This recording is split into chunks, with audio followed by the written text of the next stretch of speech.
Bonjour à tous, merci de la confiance. Vous savez, la première chaîne YouTube à travers les mondes télé, Chango. Vous en essayez mingi, vous avez Nabino, entretien et allélo, tu es un pour Nabino. Partin n'a pas perdu les élections, il a gagné les élections. Boye bisa bango bati kapeli seki.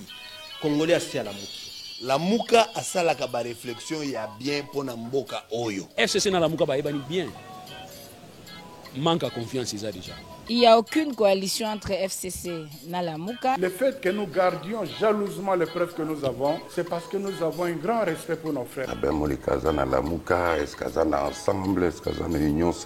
Le blocage au niveau de la CNI a un nom. Il s'appelle Monsieur Félix Tshilombo.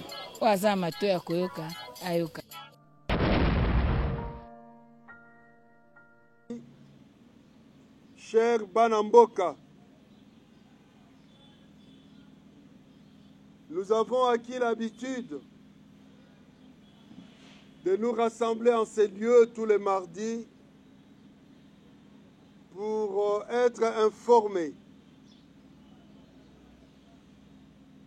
des situations de guerre, de violence, de déstabilisation qui menacent la sécurité de notre cher pays.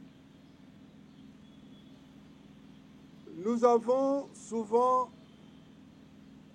eu des informations sur ce qui se passe dans la partie est de la RDC. Et depuis que ça a commencé à la porte de Kinshasa, donc plus précisément à Kwamutu, nous nous efforçons aussi de trouver des gens pour nous en parler. Aujourd'hui, il fallait que l'honorable Kassekwa nous entretienne sur l'actualité à l'est de la République démocratique du Congo. Malheureusement, il est éprouvé. Il ne sait pas venir. Nous allons donc suivre la situation du plateau que notre camarade Timothée Boké, exécutif provincial de Maïndombe, va mettre à notre disposition. Peuple congolais, oye, na zana isengo pe na pasi na mawa, mais isengo nangeza parce que na bimi molongi.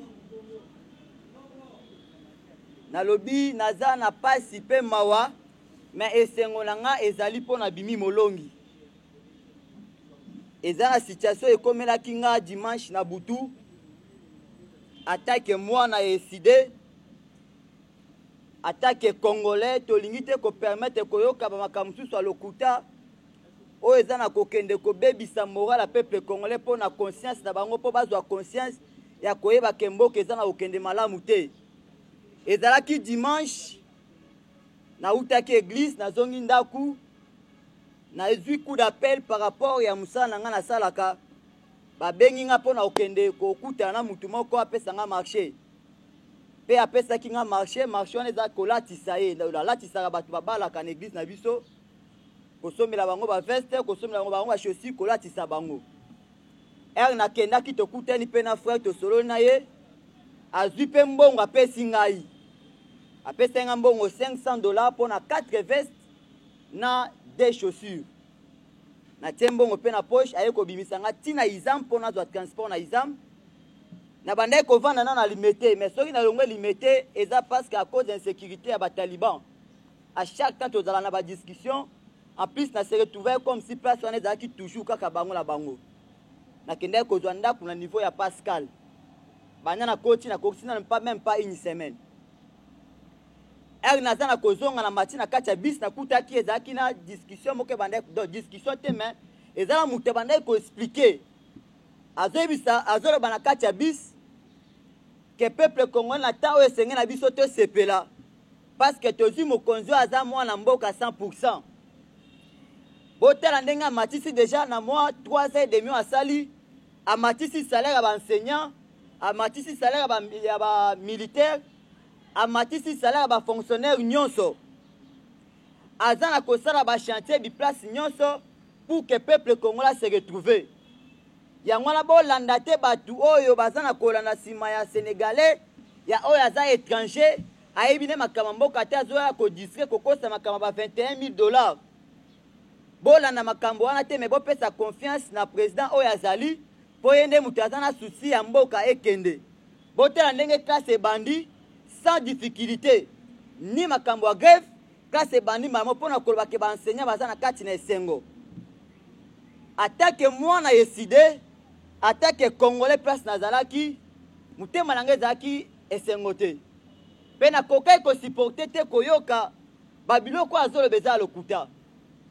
nayebisaki na bi papa na age ozali nakanisi neti oza papa moko okoki kosunga génération oyo ezoya nsima parce que oyo tozosala lelo ezaka mpona lelo te me totala lobi ekozala ndenge nini est ce que génération ezoya ekozala na esengo te ekozala na pasi nalandi olobi ke makambo ya classe nataki na makambo ya classe makambo ya classe ezongi na esengo na kimia grève eza te mayebisanga ndenge classe ezongi est ce que bana oyo baza na bunagana bazotanga ndenge olobi ke classe ezongi est ce que na kwa mutu eza quelques kilomètres na Kinshasa wa classe mpe ezongi ndenge olobi ke bamatisi bafonctionnaire salaire bamatisi bango na 30% te mais bamatisaki bango soki ba 36,000 babanda kobakisa likolo mais yoka soni na koyebisa batu ke non bamatisi salaire bafonctionner pendant que un député a touché $21,000 militaire a touché 250,000 francs congolais est-ce que kokani na mbongo député a touché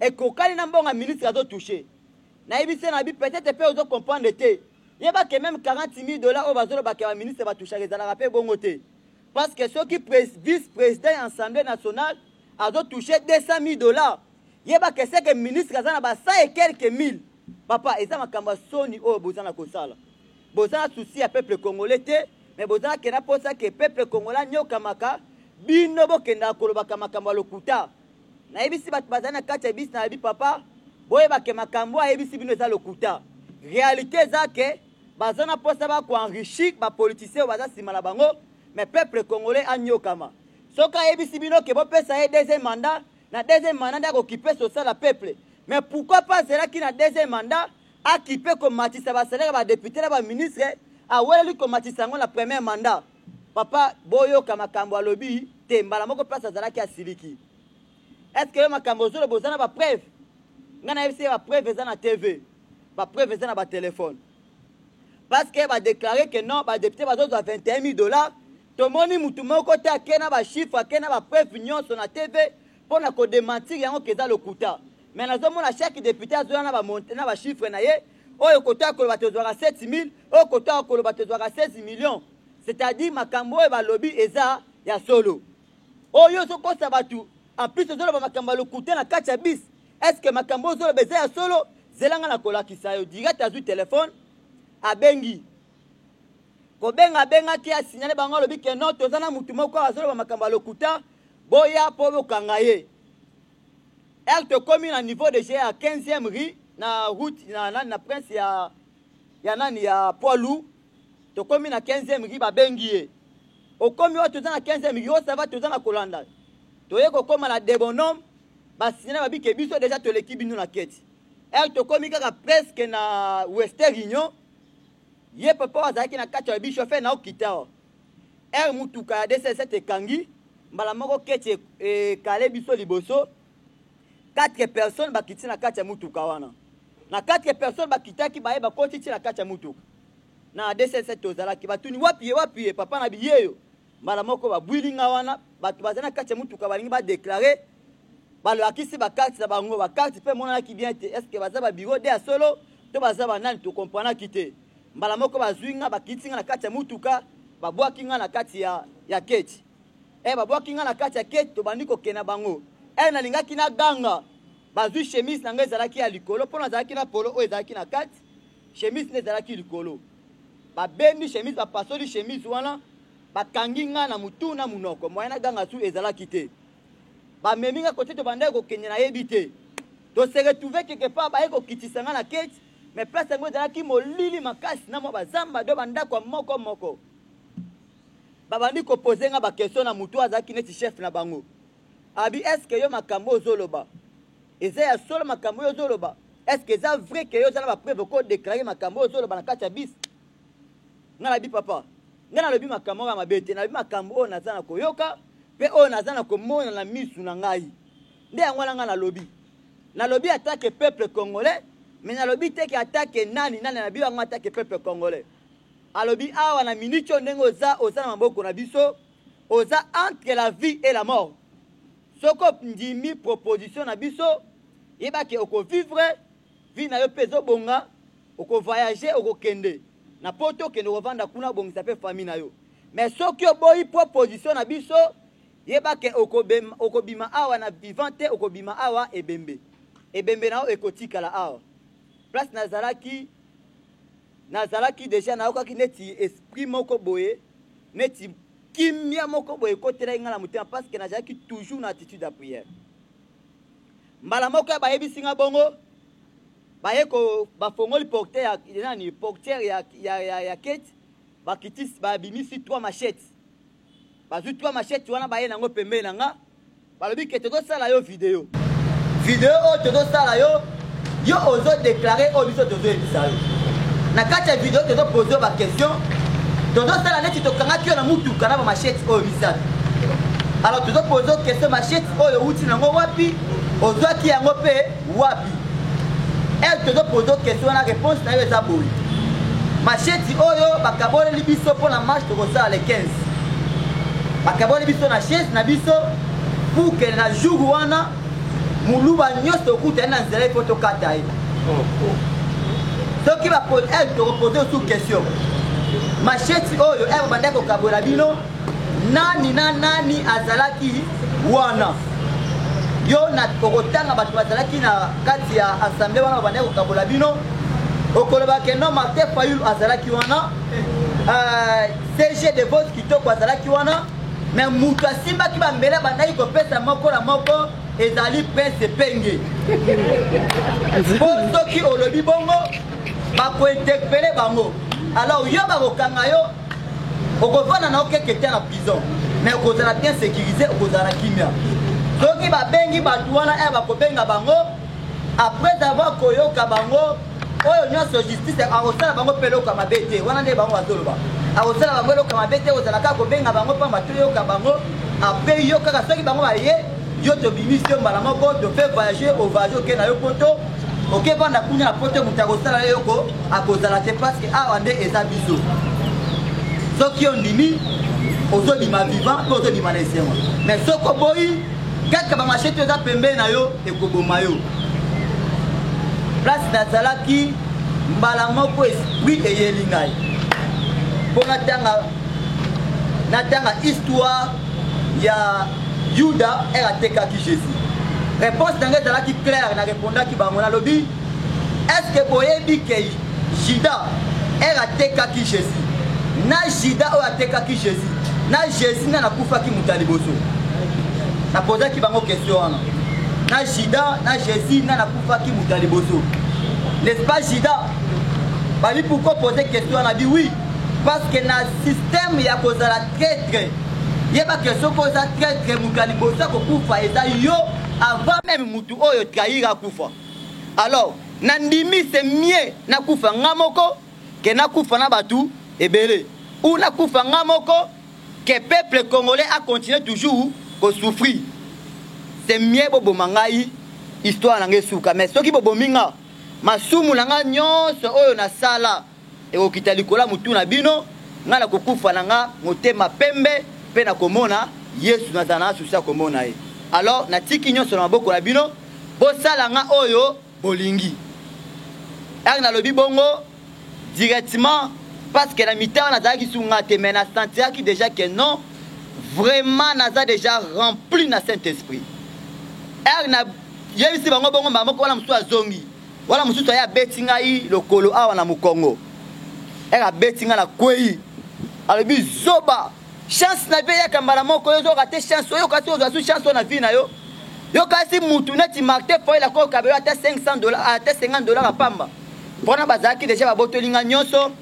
mwa telefone nanga moboya moke ya batouche nazalaki nango babotoli ngana mbongo ezalaki na kati ya poche babotoli yango babotoli ngana baladere na ngamo boye ya rouge babotoli na mwa chakosa muke nazalaki nango na mukongo balongoli nga pe na keti nazalaki na pona zalaki makolo na tikala makolo balongoli nge keti na nga wana après na tikala kaka bongo balobi oza zoba oke soko ndimi tozozongisela nyonso oyo ayo pe bakopesa yo oyo kosepela na vie na mobimba na esi bango c'est mieux nakufa mais que nazwa mbongo masumu parce que nayebi toujours conséquence ya péché voilà mususu ake côté azongaki sima azwi téléphone abandi kobenga mutu na bango babandaki kobenga babandaki kosola na ye alobi muyaka oyo tokokoka ye te parce que azala koboya tokoki kosala ndenge nini wana déjà tokomi presque 3h45 minutes ye mutu wana ayebisi bango de 21h jusqu'à 3h45 minutes ye mutu wana ayebisi bango bokanga ye lisusu basinga bofinika ye elongi bobwaka ye na kati ya keti boya na ye bakangi nga su basinga bakangi nga susu elamba chemise na nga na bakangi nga na misu na zomona lisusu te babwaki nga na kati ya mutuka tobandi koya tobandi koya na kati ya nga na bandaki kaka kointercede nayebisaki nzambe na biso soki okanaki ke omoni ke mission na nga esili na se ya mokili oyo oyebaki ke liwa na ngai kozala ya boye alors permettre que non ngai nakufa mais soki nakufi yamba sacrifice na ngai donc ezalaki priere na sala na kati ya motema ere tokomi quelque part mbala moko mutu wana abengi bango abi boya na ye susu te bobwaka ye soki bobwaka ye wapi ere alebisi bango bongo balongoli ngai elamba ezalaki na munoko balobi soko meki kokria tozobete masasi mbala moko bamemi ngai nde place na ye koseretrouve na kompana ke toza mpanze ya kota nsele ere tokiti na bato baza na ntiango bayebi tokiti na mwa libulu oyo ya nani ya soko oleki terre jaune na te oza na ozonga boye neti moto aya kote aéroport oleki terre jaune carrière na mwa libulu wana soko okiti mpo mata okoma na kote ya nani ya arrêt air force ere tokitika libulu wana tomatima moke toleki station bamonaki balingai bakanga na wana bamoni ke station eza na ngambo bato baza baleki station bapusani mwa moke liboso babwaki nga na katikati ya prince batindiki nga na kwei genou mpe nayokaki nazwaki passe na genou mpe litoyi ebandaki koderange nga ere babeti nga mpo babetaki nga eloko na litoyi mpo batindika ngai ere na kwei bapolisier oyo ya station wana bamonaki ngai polisier moko ya station azalaki wana na bato batekaka carburant na station bazelalaka na butu bamonaki nga ere na kwei bamo batele mpo babanda kotala ogiste eza nini abwaki motu mbala moko na rapidité na bi ere omitukeleka vitesse natamboli mwa tengu na kati si prince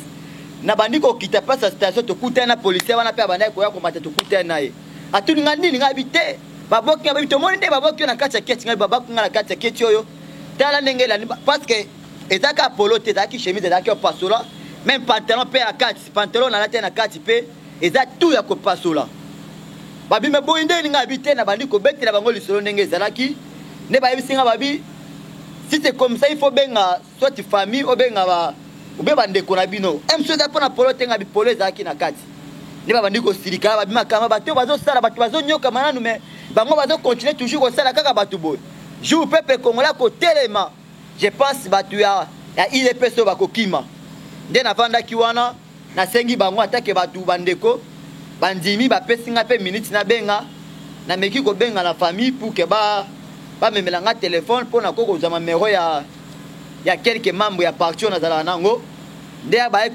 nabengi na famille 2 personnes baye kokita wana bamemeli nga telefone nde nako kozwa numero ya Cordo Trésor na numero ya président Job nabengi numero ya Cordo Trésor esone ba 4 wana azoyamba te nabengi benge esone ayamba te aye koyamba ba 5 nde naye kosignalaki na bi naza awa na aéroport na se déplacer nanu te tala situation ekomeli nga si ya moyen boya bomona ndenge nini nazali ndeyebisenga ke position ezalaki te permetaki te par rapport ndenge bandeki kokende na fadain mpona kokutana na par rapport à préparation ya voyage ya président ti ndenge navandaki wana presque ti ba 9h namoni ke bato bazoya te nakeke bato nabengaki nde nayaki bata famille baye wana balingi kosilika mais na fait comprendre bango bazwi nga wana ti nde tozongaki tokomi na ndenge nayesi bango na moyen nazala eza te nazokende nakutana na Cordo Trésor pour ke tokokutana na CG ou bien nakoma na niveau ya siège po nayebisa bango likambo ndenge eleki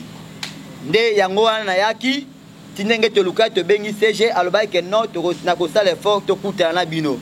Voilà bandeko likambo elekelaki nga na butu ya dimanche mpo na kokoma na tongo ya lundi eza yango wana. Merci.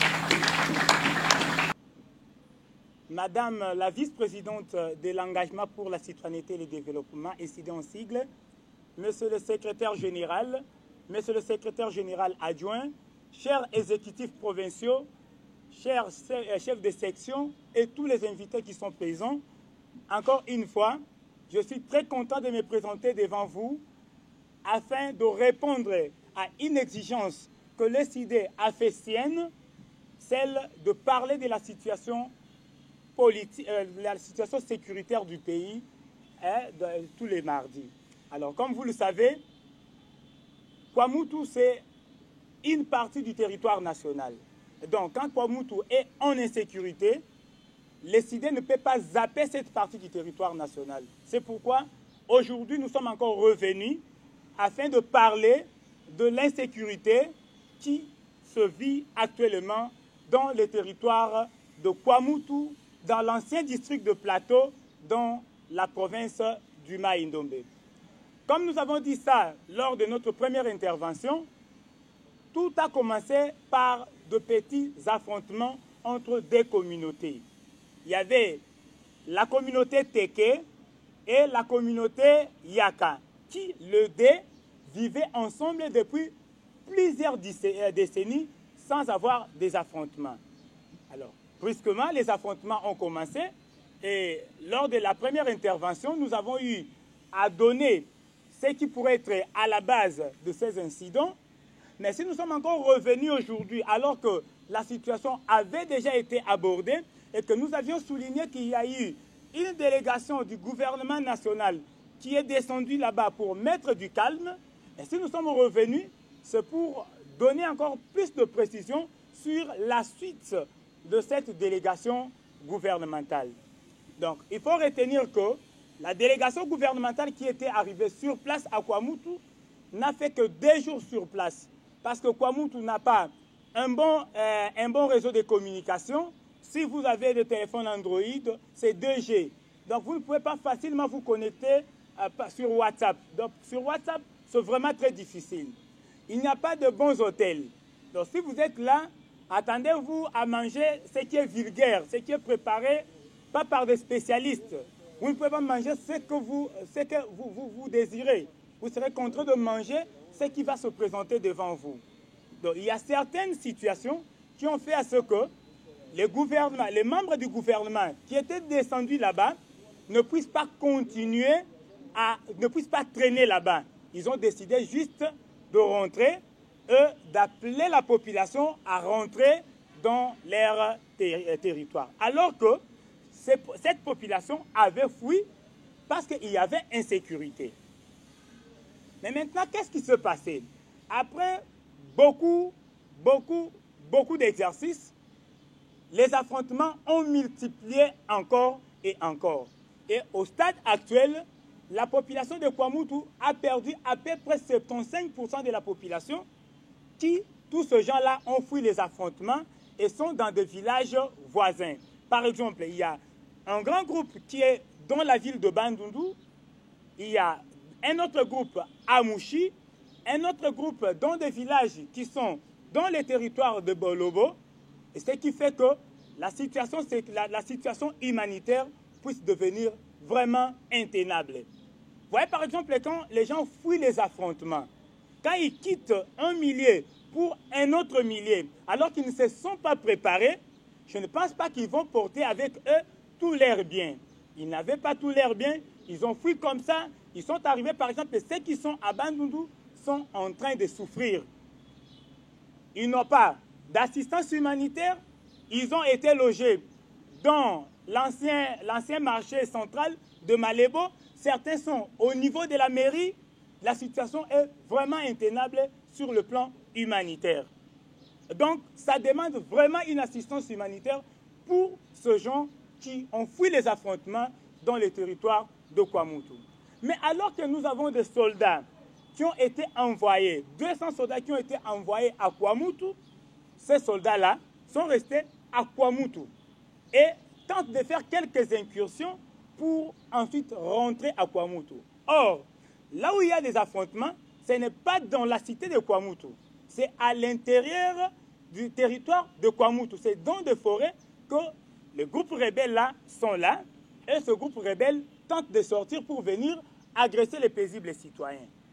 C'est là où nous voyons que le gouvernement est en train de mal gérer cette situation. Pourquoi? Parce qu'au lieu d'envoyer les militaires qui ont été envoyés pour mettre fin à cette insécurité, ces militaires ont préféré rester dans la cité. Et en restant dans la cité, ils commencent maintenant à rançonner les paisibles citoyens qui sont là. Ils vont vous arrêter, on vous trouve avec un motif, on vous arrête, vous payez les amendes. Donc au lieu d'aller mettre fin à l'insécurité, ils sont en train d'arrêter les gens à la cité. Ils deviennent des policiers en fait. À part le fait qu'ils sont devenus des policiers, plus ils sont là, ils ne partent pas dans la forêt, les assaillants sont maintenant en confiance. Ils commencent maintenant à mener des attaques dans presque tous les villages. Ils commencent même à brûler de différentes fermes. C'est ce qui a fait que beaucoup de gens puissent fuir ces affrontements et puissent aller dans des villages où il n'y a pas assez de problèmes. D'ailleurs, vous savez que c'est depuis une semaine et demie que la route Bandundu-Kinshasa est bloquée, est fermée, parce que les groupes de Teke, les Teke qui sont à Kabankou, Kabankou c'est à 25 km de Bandundu, ayant appris que les Yaka ont mis une barrière au village Masiambe, et ont décidé aussi de mettre une barrière de l'autre côté pour traquer tous les Yaka qui vont tenter de venir à Kinshasa en passant par la ville de Bandundu. Et la première personne qui devait être victime de cette barbarie, c'était le ministre provincial de finances de la province du Kwilu.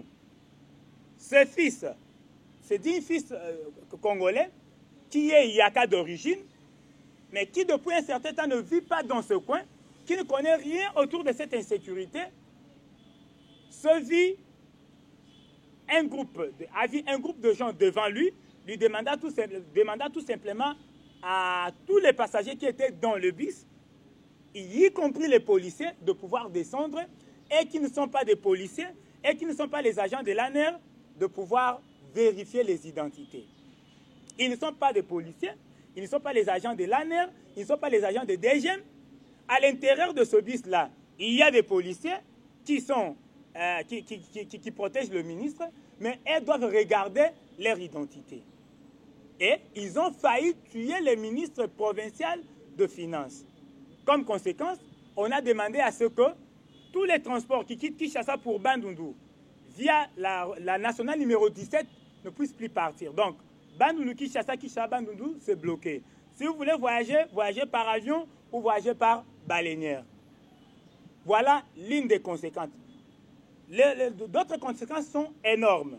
Par exemple, le fait de quitter déjà les territoires de Kwamutu pour Bandundu, et où ils doivent attendre que le bienfaiteur, les gens de bonne foi, puissent leur apporter la nourriture. Vous voyez, ça crée déjà une rareté de produits de première nécessité à Bandundu-Ville. Actuellement, que je vous parle, un sac de foufou, qu'on appelle vulgairement à Bandundu-Mbadi, devient à 40 000, alors que c'était à 25 000. Plus les gens deviennent nombreux, plus il y a un problème pour la restauration de tous ces gens-là. Mais comme vous le savez aussi, depuis les 5, le ministre national de l'EPST avait lancé la rentrée scolaire 2022-2023. C'est qu'on suppose que, comme la rentrée doit avoir lieu sur toute l'étendue du territoire national, à Kwamutu aussi, la rentrée devait être effective. Or, ce n'est pas le cas à Kwamutu. Pourquoi? Premièrement, parce que certains enseignants du territoire de Kwamutu ne sont pas seulement, les enseignants du territoire de Kwamutu ne sont pas exclusivement des Teke. Il y a des Yaka qui sont là, il y a d'autres qui ne sont pas de ce tribu-là. Alors, quand il y a affrontement, ces gens-là doivent automatiquement fuir. Maintenant, en fuyant, ils ont tout perdu. Parce que certains villages ont été brûlés, certaines maisons ont été dévastées, ils ont perdu tout ce qu'ils avaient. Maintenant, comment peuvent-ils rentrer dans ce village-là tant que la sécurité n'est pas encore garantie, tant que la paix n'est pas encore de retour? C'est comme ça que ces gens-là sont stationnés ailleurs, ils sont bloqués dans des villages voisins, dans des territoires voisins, dans la ville de Bandundu, en attendant que l'on puisse rétablir la paix. Mais même s'ils pourraient être dans ce milieu-là, quand les parents fuient les affrontements, ils vont fuir avec leurs enfants. Donc, jusqu'à aujourd'hui, aucune école du territoire de Kwamutu, nous le disons clairement, aucune école. On a été en contact avec le sous-prophète de l'EPST Kwamutu 1. On a été aussi en contact avec le sous-prophète de l'EPST de Kwamutu 2, qui nous ont dit, depuis qu'on devait lancer la rentrée, l'un est ici à Kinshasa et l'autre est à Mouchi. Bon, même s'ils n'évoquent pas la situation sécuritaire, ils disent qu'ils sont en soins médicaux, mais nous comprenons facilement qu'ils sont en train de fuir les affrontements. Bon, maintenant, vous êtes en soins médicaux. Les intérimaires que vous avez laissés là-bas, non, ils ne sont pas joignables. Donc, c'est pour dire tout simplement que la situation sécuritaire dans les territoires de Kwamutu est vraiment intenable jusqu'à ce niveau. Et même si vous apprenez que non, il y a un calme précaire qui est revenu, non, il n'y a pas un calme précaire. Pour que le calme puisse revenir, les soldats là doivent entrer dans la forêt, arrêter tous ces malfrats et les traduire en justice. Mais qu'est-ce qu'ils font? On arrête une autre personne qui, des fois, n'est pas impliquée dans tout ce qui se fait. Et c'est cette personne-là qu'on va le montrer à la radio ou à la télévision, déclarant que ce monsieur-là est parmi les Yaka qui sont en train de s'aimer de terreur. Alors maintenant, en quoi cette situation sécuritaire nous concerne? Oui, nous sommes un parti politique. Nous sommes en train de lutter pour changer la donne. En apprenant que sur toute l'étendue du territoire national, il y a l'insécurité, oui, ça nous interpelle, même si nous ne sommes pas de près ou de loin affectés par cette insécurité. Mais c'est utile pour nous de connaître ça. Pourquoi? Parce que cette insécurité peut avoir des répercussions sur notre vie politique. Par exemple, la CENI doit lancer normalement les opérations de révision de fichiers, les cartes d'enrôlement au mois de décembre. Et si on tenait à ce calendrier de la CENI, et que jusqu'à preuve du contraire, aujourd'hui, Kwamutu a perdu à peu près 75% de la population. Si on doit lancer cette opération, est-ce qu'il y aura beaucoup de gens qui vont se faire enrôler dans les territoires de Kwamutu? Est-ce que vous ne voyez pas que cette insécurité pourrait avoir l'incidence sur la révision du fichier électoral? Alors maintenant, qu'est-ce que nous devons faire? Nous devons élever nos voix. Nous devons élever nos voix. Nous devons dénoncer avec la plus grande énergie cette insécurité qui est en train de régner. Pourquoi? Je prends l'exemple. Les gens qui sont à Bandundu n'étaient même pas de près ou de loin affectés par cette insécurité. Mais quand les gens ont fui ces affrontements de Kwamutu pour la ville de Bandundu, cela a affecté le social de la ville de Bandundu. Si, par exemple, vous aviez possibilité d'acheter un écolo de foufou facilement et qu'il y a beaucoup de gens qui sont arrivés, des fois pour trouver cet écolo, ça devient difficile. Vous voyez qu'ils sont aussi affectés par cet incident-là. À part ça, le fait que ça soit de l'insécurité, si nous nous gardons, si nous ne réagissons pas, nous restons muets sur ce qui se passe, oui, c'est bien parce que nous n'avons rien à faire dans cette affaire-là. Mais cela nous concerne dans la mesure où c'est notre pays, c'est notre territoire qui est sous cette menace. Et tant qu'ils ont commencé à l'est, ils sont allés à Yumbi, ils sont à Kwamutu. Kwamutu, c'est à la porte de Kinshasa. Demain ou après-demain, ça peut venir à Kinshasa. Qu'est-ce qui empêcherait ces assaillants-là de quitter là pour venir ici? Il est temps maintenant que nous élevons nos voix, que nous dénonçons avec la plus grande énergie l'insécurité qui se vit dans le territoire de Kwamutu, qui est à la porte de la ville de Kinshasa, le chef-lieu de toutes les institutions du pays. Si nous ne faisons pas un grand effort, si nous ne restons pas vigilants, cette insécurité risque d'avoir des répercussions sur tout ce qui se passe dans notre pays. Parce que dans certaines officines politiques, ce qu'ils sont en train déjà de dire, nous devons faire beaucoup d'efforts pour dénoncer cette insécurité qui est en train de régner, pas seulement dans les territoires de Kwamutu, mais sur toute l'étendue du territoire national. Parce que maintenant, par exemple, en Ukraine, il y a guerre. On ne dit pas que c'est une partie de l'Ukraine qui est dans la guerre, mais on dit la guerre en Ukraine. De même, ici, chez nous, ce n'est pas Kwamutu qui est en guerre, ce n'est pas Kwamutu qui est en insécurité. C'est une partie de notre territoire national. Vous n'allez pas dire que c'est ma jambe qui a été blessée. Non, c'est votre corps qui est blessé. Kwamutu, c'est une partie de notre territoire.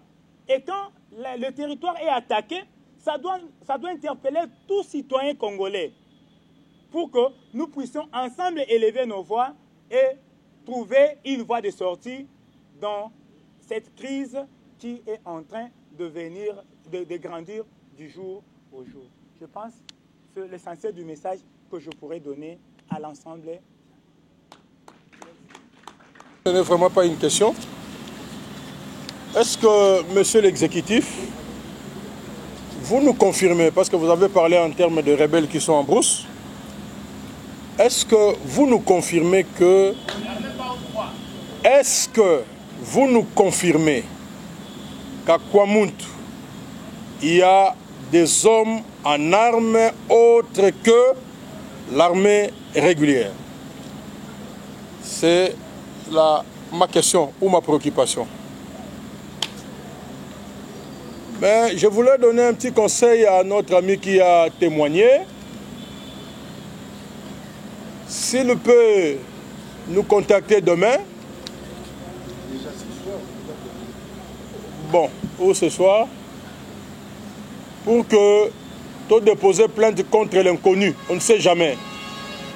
C'est une situation très grave, mais félicitations pour votre courage.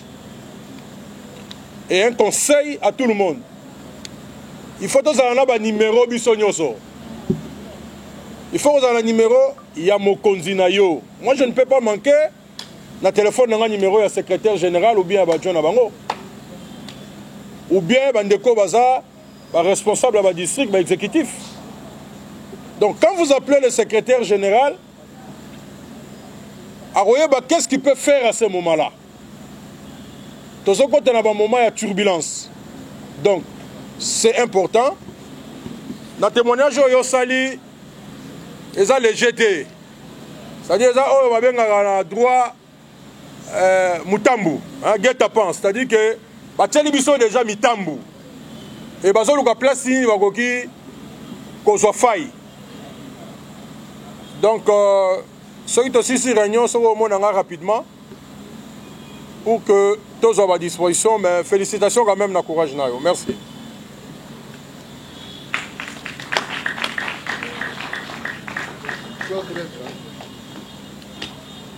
Merci beaucoup, exécutif Moussa, pour la question. Officiellement, il n'y a pas de hommes armés outre que l'armée régulière. Ça, c'est de façon officielle. Parce que ça, c'est une information du parti.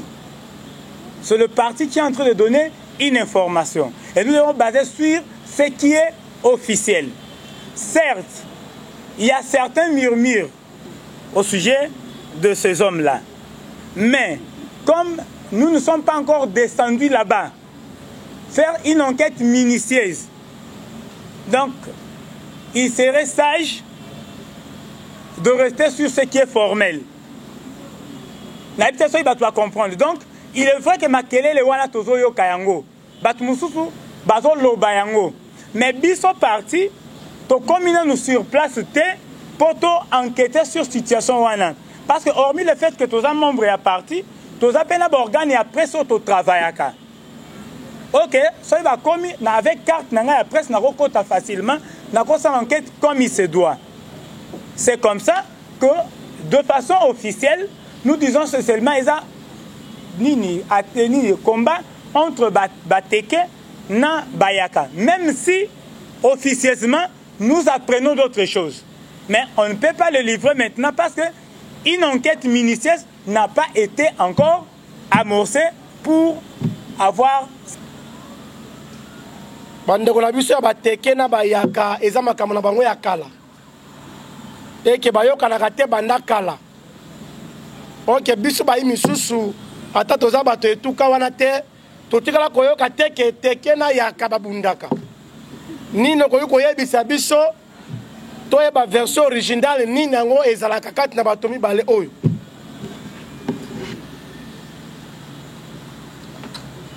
Merci beaucoup.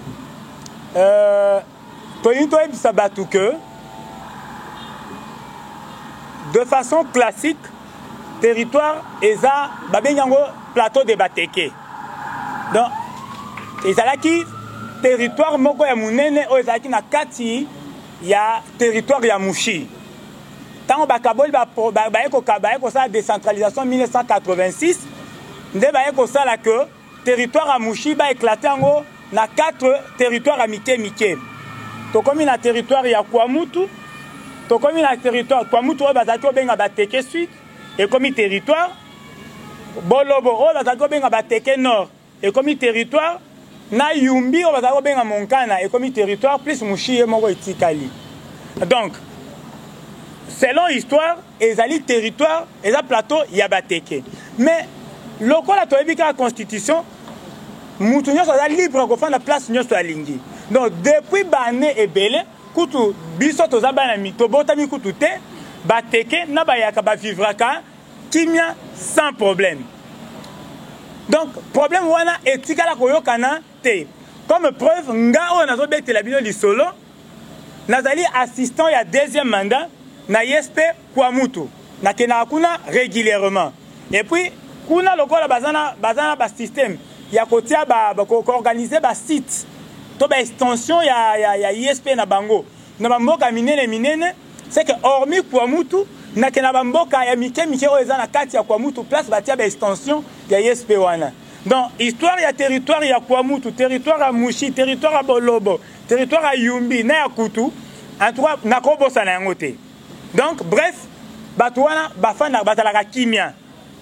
Malheureusement, pour na biloko yeko salema, pour na moi ba fin politique, te komona que bitumbe komi ti na ba niveau oyo. CGA exécutif ya Kwango, ya Maindombe plutôt, chers camarades ba journalistes. Avant que na kota na question ya na suggestion. Puisque makambo yo est comme déjà na territoire na biso là, nazaki mwana mukie. Territoire à Massimanimba dans les Kouil. Oui, dans les Kouil. Donc, il y a deux tribus, Mbala na Ngongo. Batu bazo kuta kota Mbala, bazo ya ba okata batu ya tribu ya Ngongo, ba sexe. Alors, on a compris que ezalaki jeu politique. Qu'est-ce qu'on a fait? To sali banalise, to kuta, to zoa solution te. On a chassé même l'administrateur Chomba wa Chomba. On a chassé l'administrateur du territoire Chomba wa Chomba. Enfin, tu as retrouvé solution. Dès que tu as un administrateur, wana, makelele wana tout et salanini et si là. Je ne sais pas vous qui êtes là exécutif, ce qui vous persuader déjà les membres pour que vous là. Idée. On peut aller même tin administrateur puisque lui connaît le politique wana nyonso. Vous devez aller mobiliser les membres, les gens plutôt, il y a territoire wana. Si n'est pas administrateur, lui connaît le wana wapi. Puisque ils ont un territoire naïe. Lui ne doit pas rester silencieux plutôt que peut-être il y a zolia bien, mais le peuple est pas. Donc vous devez mobiliser les membres enfin bakende. Ça c'est votre question. Si vous pouvez le faire, enfin que biso tokozwa ba résolution est bien. C'est ça que je voulais dire. Merci beaucoup. Mais la ligne à répondre que par rapport à la proposition wana, gouvernement central, tango akeda ki kuna parce que bakenda ki vice-premier ministre, ministre ya intérieur, ministre ya justice, ministre à droits humains, na ministre ya il y a affaires humanitaires, sociales et affaires humanitaires. Il y a 4 ministres. La première de résolution, qui est à Kolongola, administrateur du territoire Rwanda. Malgré Balongoli, l'affrontement, ils ont continué. Est-ce qu'il faut bâtir un état de siège partiel dans le territoire à Kwamou? Tout ça, nous avons refusé avec la dernière énergie. Hein? Parce que tout le monde m'a dit Nord Kivu, na Ituri, ce bâtiment dans le territoire à Kwamutu, en tout cas, il est plus pire. Parce qu'à Yumbi, on a mis aussi un état de siège partiel. Mais quand on a Makuna, moi, le bango a été un dossier à 0. Parce qu'actuellement, Moutazo, dirigeant à Yumbi, c'est un capitaine, il est militaire.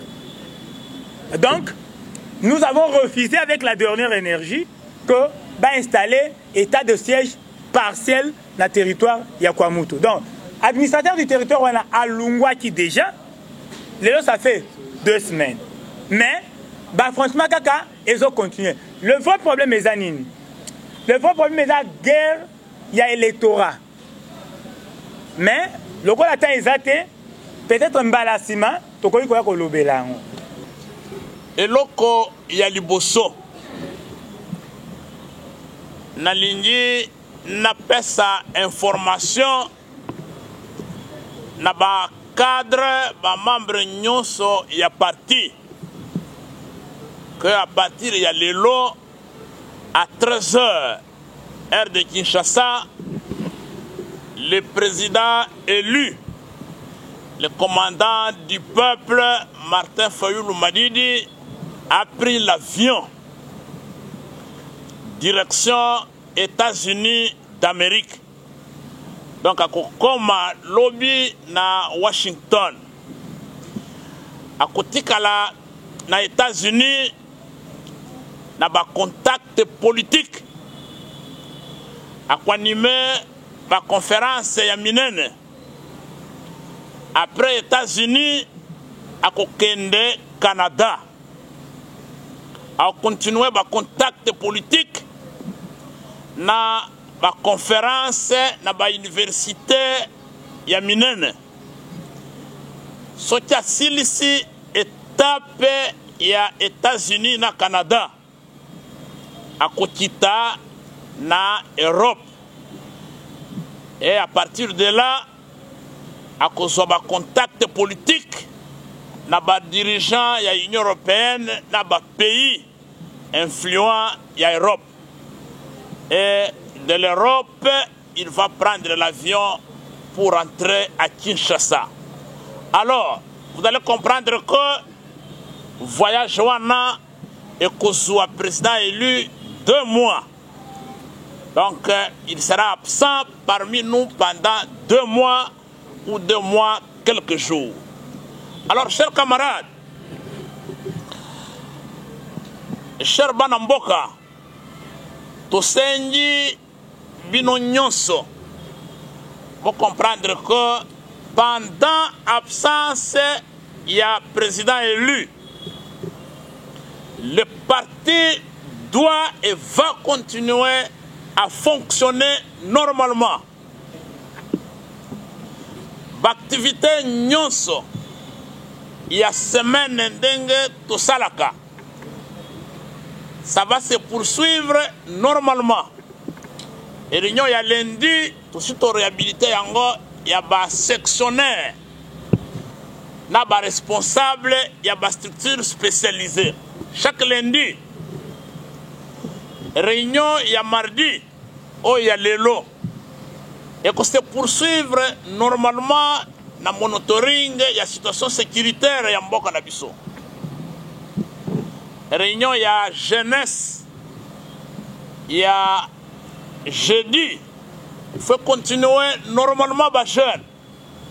Réunion, il y a bureau national, il y a chaque vendredi, ça va se poursuivre normalement pendant l'absence et le séjour du président. Et réunion, il y a maman Nabiso, AFEC. Et qu'on continue normalement dengue basala kayango lundi. Donc, le parti doit continuer à fonctionner. Et le parti va fonctionner normalement. Alors après information wana nalingi ndenge secrétaire général adjoint à lobby tout ça la moi vulgarisation ya manifeste ya Kisangani.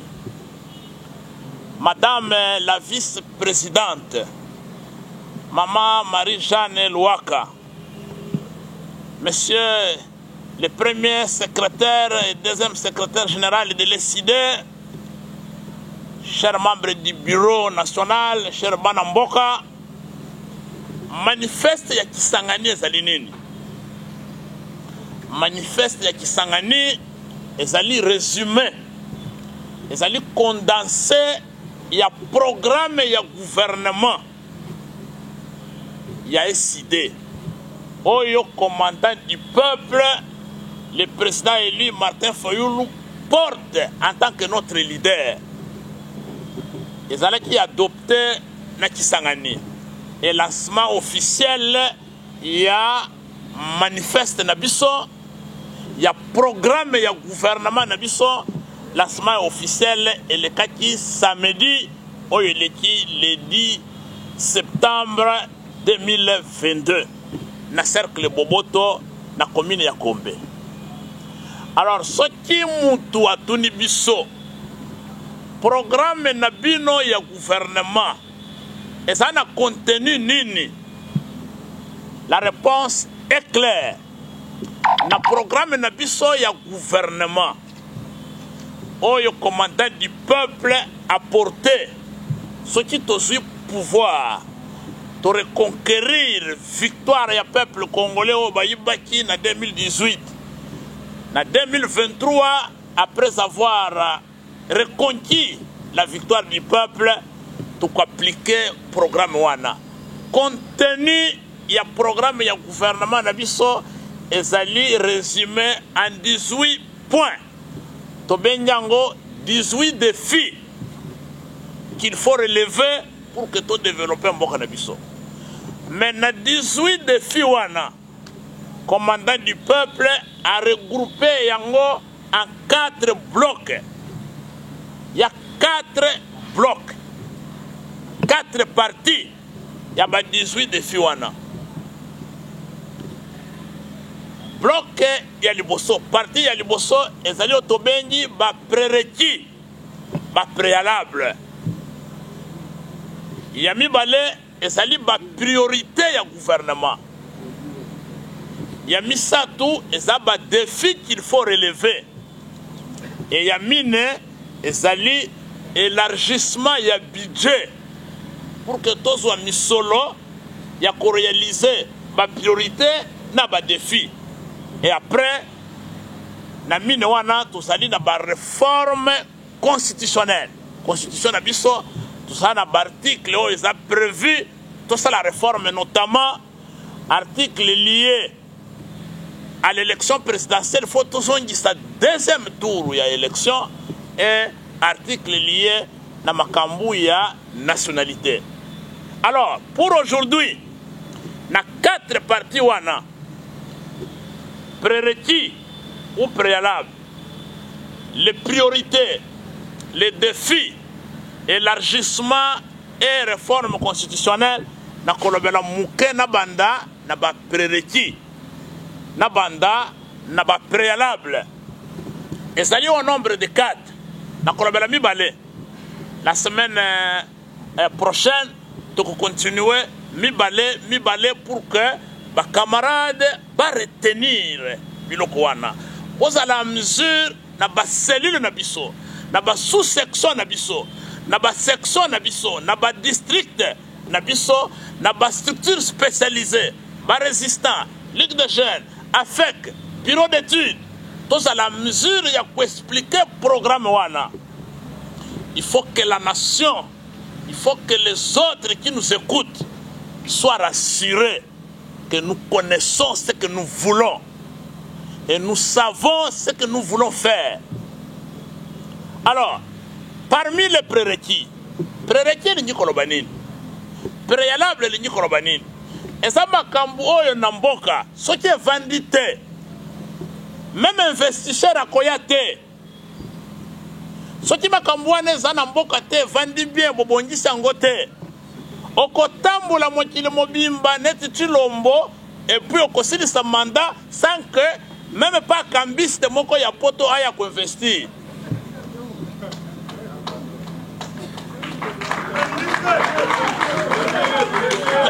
Parce que un investisseur sérieux akoya jamais na mbongo na ye là où ces problèmes là ne sont pas réglés. Yango to benji ba prérequis, ba préalable. Dès que tu as pouvoir, il faut te vendre sa makambwana. Likambo ya liboso parmi les prérequis, ezali état de droit et légitimité du pouvoir d'État, le pouvoir politique. État de droit ezali ya zembote. État de droit ezali oyo eza politiquement orienté pour faire l'honneur d'un individu. État de droit ezali situation oyo biso nyonso du huissier au président de la République, du caporal au général, du huissier au ministre, biso nyonso toza na se ya mibeko. La loi est au-dessus de tout le monde. Et personne ne peut faire ce qu'il veut parce qu'il a un tel ou tel titre, tel ou tel grade. Et ceux qui ont salim beba, ou bien ceux qui ont salim beba, on va nous punir tous de la même manière. Sans distinction, il y a ma appartenance à ma province de Bisso, ma religion de Bisso, ou bien ma parti politique de Bisso. C'est ça l'état de droit.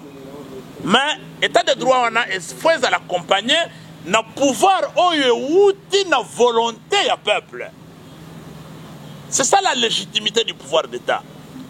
Ce n'est pas un pouvoir négocié la nuit où M. tel va transmettre le pouvoir à tel sans respecter la volonté du peuple. C'est la raison pour laquelle nous sommes dans la résistance. Tout ça dans l'opposition. Parce que les gens qui sont là, ils vont intimider biso. Ils vont comme somba ba machette. Bazwa kabatu na nzela pour que ba déclarer que biso ndeto zo kabula ba machette. C'est parce que pouvoir au bazanango et ça pouvoir de outi na cop. Et ça pouvoir au outi na volonté ya peuple té. Voilà chers amis. Donc na manifeste ya Kisangani. Oyo ezali programme ya gouvernement na biso. Et loko ya liboso commandant du peuple à Kosala. Et loko ya liboso important où le président élu, une fois investi, 2 jours, il faut que la loi soit au-dessus de tout le monde et il faut respecter que Moutounyoso a un mandat politique, a la réellement expression à volonté à peuple. Yami Balé, Zali, intégrité du territoire et pacification totale de tous les pays. Voilà, mouji na tongo, oh, bakati batu mitu na kwa muntu. Voilà, mouji na tongo, ba yebisino, on vient de décapiter 40 personnes na Mambasa. On vient de brûler 50 personnes na Beni. Mais ces images circulent le monde entier. Chers amis, dites-moi, un investisseur sérieux qui va prendre sa femme et ses enfants à investir dans Mboka ou Bakata Batumitu. Est-ce que c'est possible? C'est pas possible. Comment on peut développer un pays où des territoires entiers sont contrôlés par les groupes armés et les armées étrangères? Chers amis, au moment où nous parlons ici, les territoires entiers dans les territoires de Puerto, à notre frontière avec la Zambie, sont occupés par l'armée régulière zambienne. On a chassé nos policiers. Et nos militaires ne sont pas là. Depuis qu'on a commencé les négociations au niveau de l'Union africaine, avec la Zambie pour que va retirer les militaires de Bango, jusqu'à aujourd'hui, les Zambiens sont là, occupent notre pays. Quand vous allez dans les hauts plateaux de Minembwe, on n'en parle même pas.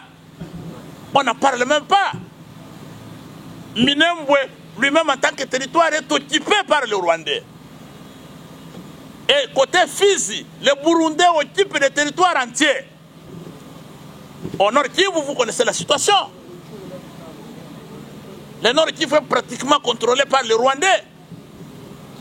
L'Ituri, les Ougandais occupent des territoires entiers avec les groupes armés. Chers amis, comment on peut développer un pays occupé?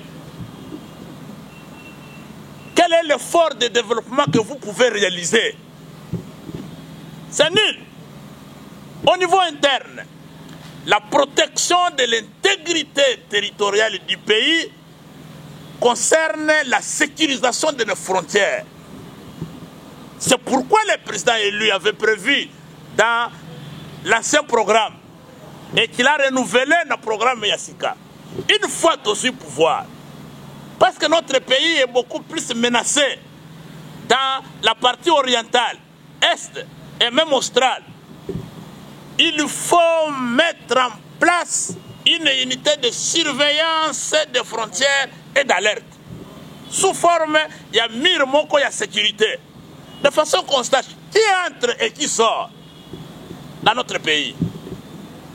Le président élu avait prévu, dans le cadre de la protection de l'intégrité de notre pays, il y a Kankokolo et déménager les militaires Nyonso, Bakende, pour implanter na Beni pour protéger nos frontières.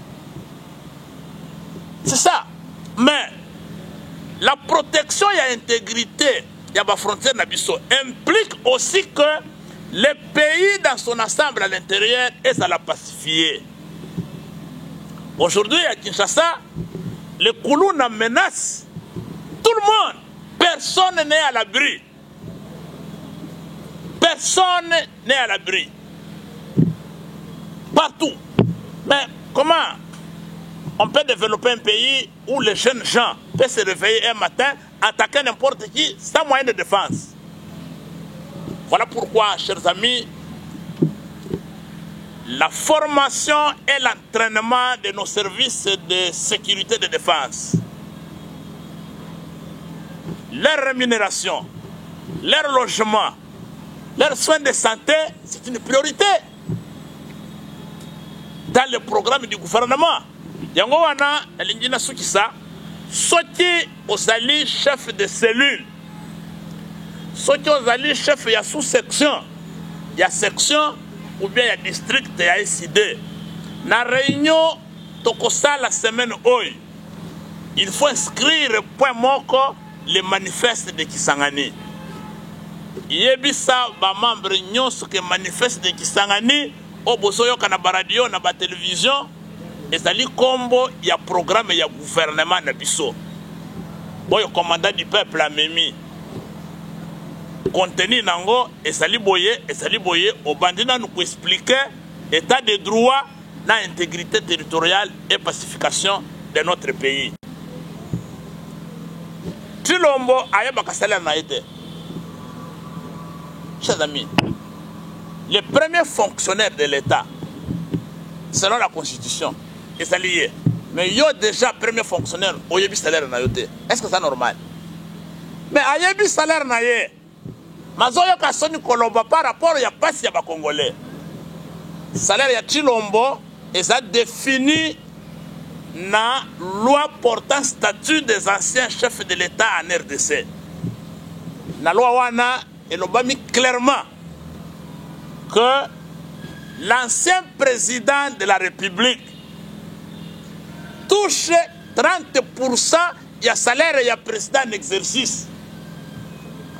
Et comme on fixe le salaire de l'ancien président à $680 000 par mois, mais bon, c'est 630 wana, 680 plutôt, $680 000. L'ancien président est à 30%, bon, 70% na yango. Oui, mais c'est x3. Voilà, donc, Chilombo, par mois, ça a plus de $2 millions. Mais moyen, le bango est allé, à ce que mais ce qui est ce soana, dans la barème salariale, publié, il y a la présidence. le huissier de la présidence a un salaire plus qu'un professeur d'université. Le huissier. Mais c'est comme si on avait un ministre. C'est combien? Si on crée un PDG à nommer Banana Bango. Mais chers amis, c'est un pillage systématique des ressources du pays. Un pillage systématique. Comment est-ce qu'on y a dans l'Assemblée nationale, dans le Sénat? Autres zones, il y a des députés. Mais si on a un bureau, je suis un député national. À son vice-président et Assemblée nationale. Je ne parle pas de vieux. Je parle de son vice. Le vice-président de l'Assemblée nationale, c'est notre député à l'Obaki, dans la chaîne locale, il a touché $200 000 par mois. Ce qui vice a touché 200 000. Mais ce que tu as soit combien? Je vais terminer par là. Yango wana ofandi pe yo papa Mobimba on commis na 80 ans on commis na 75 ans oyebi ke ba enseignant ba futa makate ba médecin ba sana grève ba participer 200 000 300 000 oyebi bien que j'ai 80 ans j'ai 75 ans aussi peut 300 000 soni zate ofandi lango il te reste combien de temps pour bouffer les 300 les 200 000 par mois sur la terre? C'est pas normal. C'est pas normal. Il y a des choses qu'il faut se reprocher. Vous regardez d'abord vous-même. Chers amis, je dis, nous devons protester. Nous devons marcher. Ce qui est ici que dénonciation, il y a rémunération, il y a des députés. Train de vie, il y a une institution. Et ça affaire à Martin Fayoulou. Nous nous trompons. Ce n'est pas Martin Fayoulou, c'est la nation. C'est nous tous, chacun de nous. Est-ce que vous pouvez vous imaginer que c'est du lundi au samedi, du 1er au 30. Et à la fin du mois, je suis payé comme un huissier à la présidence. Moins qu'un huissier à la présidence.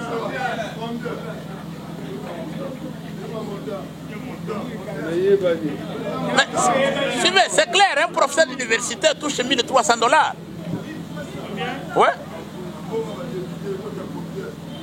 1 300, c'est ça notre salaire, c'est pas un secret. Suivez, $1 300 professeur à l'université, $700 les médecins. $700 les médecins. Si vous sortez mon lundi analyse le président Pisakimino, salaire à médecin et 100 jours moi quand il y a député. Vous comprenez, chers amis. Donc, non, ceux qui sont assistants à l'université, salaire il y a député, et son compte à 40 fois salaire et assistant universitaire. Donc, on ne peut pas accepter qu'un groupe de moins de 3000 personnes va s'accaparer dans la richesse sur le pays. Bon, si je n'ai pas de 3000, je prends les 500 députés, les 100 sénateurs, les ministres, les conseillers, ceux qui gèrent les entreprises, les mandataires. C'est ce petit groupe-là qui se tape l'essentiel du revenu et nous, les autres catégories professionnelles de Tosalina sociale, nous sommes abandonnés à la loi de la sélection naturelle. Ce n'est pas comme ça. Voilà, chers amis, je dis, nous devons marcher. La marche, ce n'est pas la marche de l'SID. La marche, c'est les forces sociales. Et le programme qu'on nous a donné, c'est que Tokobanda na Kohidro, marche na Kohidro, Tokiti, jusqu'à la palais du peuple.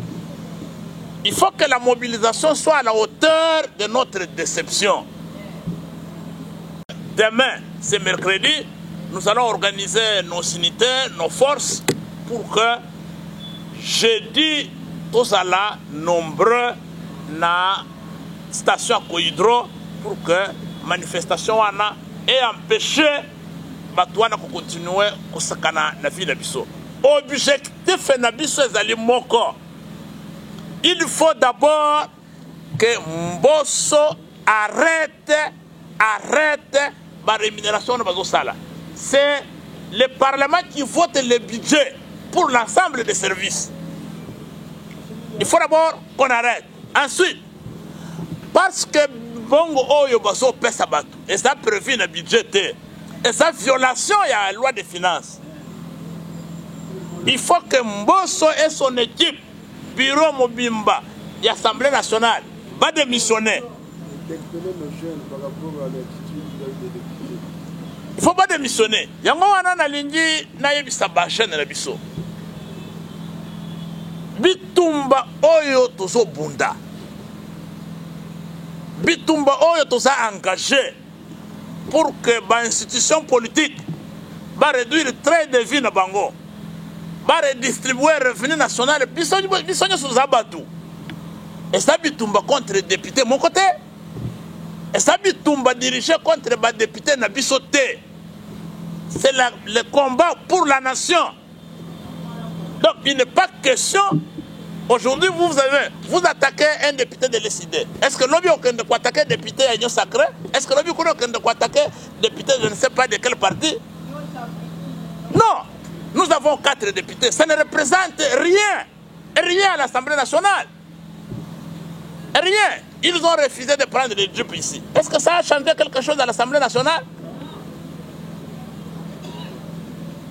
Et encore, je tiens à vous rappeler que ce sont nos députés nationaux qui ont soutenu la déclaration du président. Ce sont nos députés qui ont soutenu.